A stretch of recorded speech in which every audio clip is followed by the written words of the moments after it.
दोस्तों इसरो एक बार फिर से नया इतिहास रचने वाला है। 13 जुलाई को भारत का चंद्रयान 3 उड़ान भरने वाला है, जिसके बाद इसरो इस बात को साबित कर देगा कि अंतरिक्ष में नासा नहीं बल्कि इसरो ही है असली बॉस। ऐसे में अब भारत जो करने जा रहा है उसने पूरी दुनिया को हैरान कर दिया है। अब आपको थोड़ा और डिटेल में चंद्रयान 3 के इस प्रोजेक्ट के बारे में बताते हैं। दोस्तों चंद्रयान 3 का काउंटडाउन शुरू हो चुका है। खुद इसरो चीफ ने कहा कि चंद्रयान 3 तैयार हो चुका है और रॉकेट की असेंबल स्टार्ट हो चुकी है। इसरो ने मिशन चंद्रयान 3 की लॉन्चिंग और लैंडिंग की तारीखों का ऐलान कर दिया है, यानी कि जुलाई का महीना अब नया इतिहास बनते देखने वाला है। इसरो इस बार जो करने जा रहा है उसे चीन और पाकिस्तान तो छोड़िए, अमेरिका की स्पेस एजेंसी नासा भी हैरान है। इसरो 13 जुलाई को 2:30 पर रॉकेट लॉन्च करने जा रहा है और लॉन्च डेट का ऐलान खुद इसरो चीफ ने किया है। चंद्रयान 3 का फोकस चंद्रमा की सतह पर सुरक्षित लैंड करने पर है, जो अंतरिक्ष में भारत की एक और बड़ी कामयाबी होगी। इस मिशन की लॉन्चिंग की तैयारियां अब आखिरी राउंड पर है। सारे टेस्ट सफल हो चुके हैं और चंद्रयान 3 को सतीश धवन स्पेस सेंटर से GSLV रॉकेट 3 स्टेशन से चंद्रमा पर भेजा जाएगा। इसकी लॉन्च का विंडो 19 जुलाई तक है, यानी कि किसी भी तरह की दिक्कत आने पर यह 7 दिनों के भीतर लॉन्च हो सकता है। सारी टेस्टिंग हो चुकी है और पेलोड्स लगा दिए गए हैं। इसरो प्रमुख ने इस बात की जानकारी दे दी है।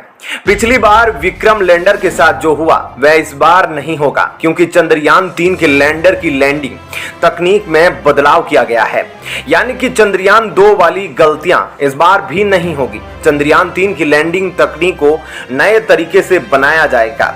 इसमें सैकड़ों सेंसर्स लगाए गए हैं, तो इसकी लैंडिंग और लैंडिंग कार्यों में जो इसकी मदद करेंगे।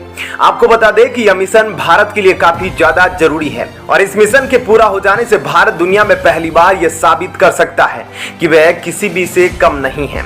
हमारा भारत किसी से कम नहीं, क्योंकि चंद्रयान 3 के मिशन के साथ ही इसरो पूरे वर्ल्ड में एक लंबी छलांग लगाने के लिए तैयार है। अभी तक दुनिया के 3 देश ही चंद्रमा पर सॉफ्ट लैंडिंग कर पाए हैं और यह देश है अमेरिका, रूस और चीन। इसके बाद भारत ऐसा करने वाला चौथा देश होगा। वहीं इसरो की माने तो उनका यह मिशन इसलिए भी खास है क्योंकि इस मिशन को पूरा करने के लिए चांद की उस खास जगह को चुना गया है जहां पर अब तक कोई भी देश नहीं पहुंच पाया है, यानी कि चंद्रमा का दक्षिणी ध्रुव। इसका मकसद चंद्रमा के बारे में महत्वपूर्ण जानकारी जुटाना है और ऐसी खोज करना जिससे भारत के साथ पूरी दुनिया का भला हो सके। चंद्रयान 3 असल में चंद्रयान 2 का फॉलोअप मिशन है और चंद्रयान 3 के 3 प्रमुख हिस्से हैं। पहला है उड़ान वाला हिस्सा, जिसे प्रोपल्सन मॉड्यूल कहते हैं। दूसरा उतारने वाला हिस्सा, जिसे लैंडर मॉड्यूल कहते हैं, और तीसरा घूमने घुमाने और जानकारी जुटाने वाला हिस्सा, जिसे ग्रोवर कहते हैं। आपको बता दें कि चंद्रयान 2 में एक और भी हिस्सा था, ऑर्बिटर, जो इस बार नहीं है। प्रोपल्सन चंद्रयान को पूरी शक्ति से उड़ाकर धरती से अंतरिक्ष में पहुंचाएगा और चांद तक का सफर कराएगा।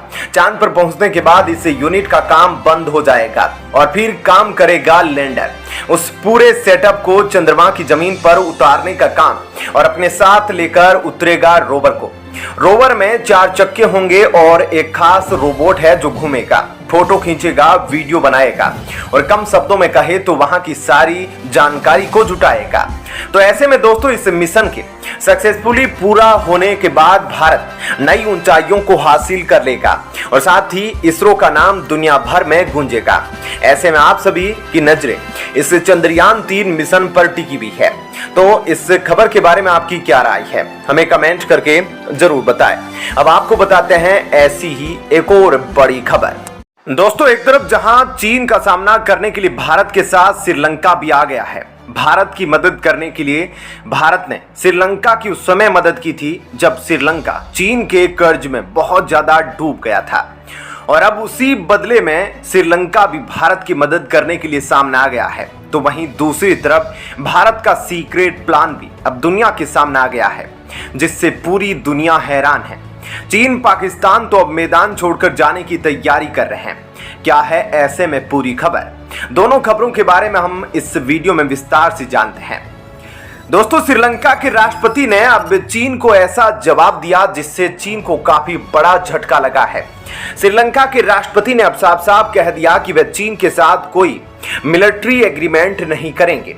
चीन को उसकी हैसियत बताते हुए श्रीलंकाई राष्ट्रपति ने भारत को अपना हितैषी बताया और चीन को संदेश दिया कि उसके देश का इस्तेमाल कभी भारत के खिलाफ नहीं किया जा सकेगा। उन्होंने कहा कि इस बात पर कभी भी कोई शक नहीं होना चाहिए कि हम चीन के साथ कभी मिलिट्री एग्रीमेंट साइन करेंगे। उन्होंने आगे कहा कि चीन और श्रीलंका के रिश्ते मजबूत हैं, पर हम यह स्पष्ट कर देना चाहते हैं कि हमारे देश में चीन का कोई मिलिट्री बेस नहीं है, ना ही कभी होगा। कोई भी देश श्रीलंका का इस्तेमाल भारत के खिलाफ नहीं कर सकेगा। जल्द ही श्रीलंका की इकोनॉमी को पटरी पर लाया जाएगा।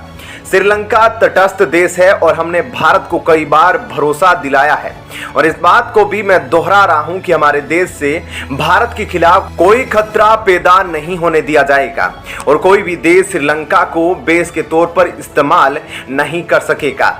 चीन से जुड़े एक सवाल पर उन्होंने कहा कि चीन हमारे देश में 1500 साल से है, लेकिन उसका कोई मिलिट्री बेस यहां पर नहीं है और ऐसा होगा भी नहीं। यह बात सही है कि हम्बनटोटा पोर्ट चीन के पास 99 साल के लिए लीज पर है, लेकिन यह भी याद रखें कि इसकी सिक्योरिटी हमारी फौज के पास है। इसका इस्तेमाल सिर्फ कारोबार के लिए किया जा सकेगा और हम अपने देश का इस्तेमाल कभी भी चीन के निजी हित में नहीं होने देंगे और भारत के साथ अपनी दोस्ती को निभाएंगे। तो दोस्तों, एक खबर यह है और दूसरी एक और खबर आपको बताते हैं। आपको बता दें कि भारत की MQ-9 ड्रोन दुनिया के ताकतवर ड्रोन्स में शामिल है। इनकी मदद से भारतीय सेना अब पाकिस्तान और चीन दोनों तरफ से हो रही घुसपैठ को पल भर में दबा सकेगी। इसके लिए सेना को एक्शन लेने की जरूरत नहीं पड़ेगी। दुश्मन के ठिकानों को तबाह करने के लिए इसमें मिसाइलें लगाई जाएगी। वहीं अमेरिका के पास MQ-9 प्रीडेटर ड्रोन से भी घातक ड्रोन मौजूद है, जिसे MQ-20 प्रीडेटर एवेंजर ड्रोन नाम दिया गया है। एवेंजर ड्रोन MQ-9 ड्रोन से साइज में बड़ा है और साथ ही काफी ताकतवर भी माना जाता है। इसके अलावा एवेंजर्स ड्रोन में स्टेल्थ तकनीक लगाई गई है। इस तकनीक की मदद से यह आसानी से दुश्मन की सीमा में घुस सकता है। तो वहीं अमेरिका से MQ-9 ड्रोन की डील फाइनल होने के बाद इस ड्रोन को लेकर भी अब भारत आगे चलकर फैसला ले सकता है। दोस्तों, MQ-20 एवेंजर ड्रोन को खरीदने का भारत की तरफ से पहली बार प्रस्ताव नहीं आया है, बल्कि इससे पहले भी भारत से यह खबरें सामने आई थी कि भारत इस ड्रोन को जल्दी खरीदने वाला है और MQ-9 ड्रोन की डील फाइनल होने के बाद ही भारत एवेंजर ड्रोन खरीदने के बारे में अब विचार कर रहा है, क्योंकि इस ड्रोन का इस्तेमाल जासूसी से ज्यादा हमला करने में काम लिया जाएगा, क्योंकि पाकिस्तान भारत के खिलाफ अक्सर बॉर्डर पर कुछ ना कुछ करता ही रहता है। ऐसे में भारतीय सेना को पाकिस्तान से निपटने के लिए इस तरह के ड्रोन की जरूरत पड़ेगी, जिसके बाद भारत चीन और पाकिस्तान की आसानी से छक्के छुड़ा सकेगा। तो ऐसे में दोस्तों, इस खबर के बारे में आपकी क्या राय है, हमें कमेंट करके जरूर बताएं।